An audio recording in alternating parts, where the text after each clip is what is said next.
कहानी का शीर्षक है दोस्ती की आग। प्लीज सब्सक्राइब @सीमा मुदगिल। दोस्ती की आग। राम नाम के एक लड़के को पैसे की सख्त जरूरत थी। उसने अपने मालिक से मदद मांगी। मालिक पैसे देने को तैयार हो गया, पर उसने एक शर्त रखी।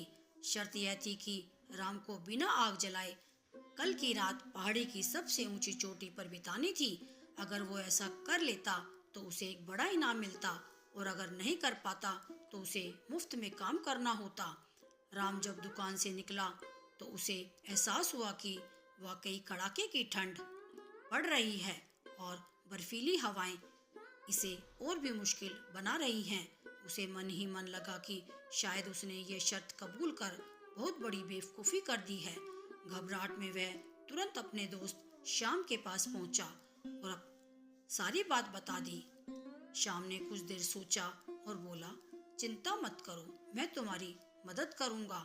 कल रात जब तुम पहाड़ी पर होंगे तो ठीक सामने देखना, मैं तुम्हारे लिए सामने वाली पहाड़ी पर सारी रात आग जलाकर बैठूंगा। तुम आग की तरफ देखना और हमारी दोस्ती के बारे में सोचना, वो तुम्हें गर्म रखेगी।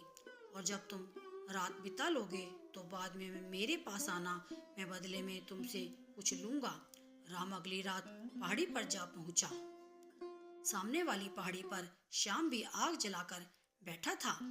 अपने दोस्त की दी हुई हिम्मत से राम ने वो बर्फीली रात किसी तरह काट ली।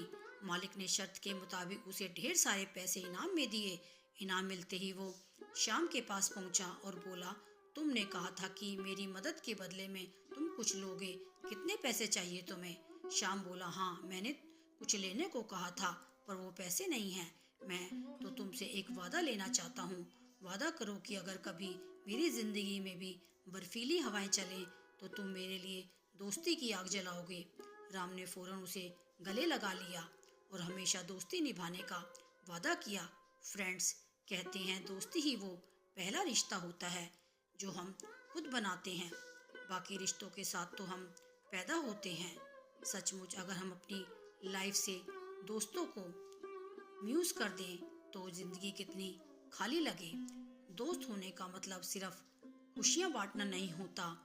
दोस्ती का असली मतलब अपने दोस्त का उस समय साथ देना होता है जब वो मुसीबत में हो, जब उसे हमारी सबसे ज़्यादा ज़रूरत हो।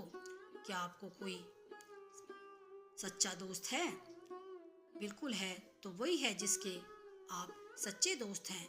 और अगर नहीं हैं तो सबसे पहले आपको एक सच्चा दोस्त बनाना चाहिए।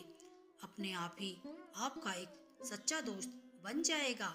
आपसे निवेदन है कि कृपया हमारे चैनल @सीमा मुदिल को लाइक एंड सब्सक्राइब कीजिए और नई नई कहानियाँ पढ़िए, देखिए और सुनिए। ये कहानियाँ जो कि उदाहरण के रूप में हैं, यदि आप अपने दोस्त बच्चों को और समाज में सुनाते हैं तो निश्चित ही सभी का बेहतर चित्त एवं चरित्र निर्माण होगा। आपका बहुत बहुत धन्यवाद। आपकी सेवा में सीमा मुदगिल।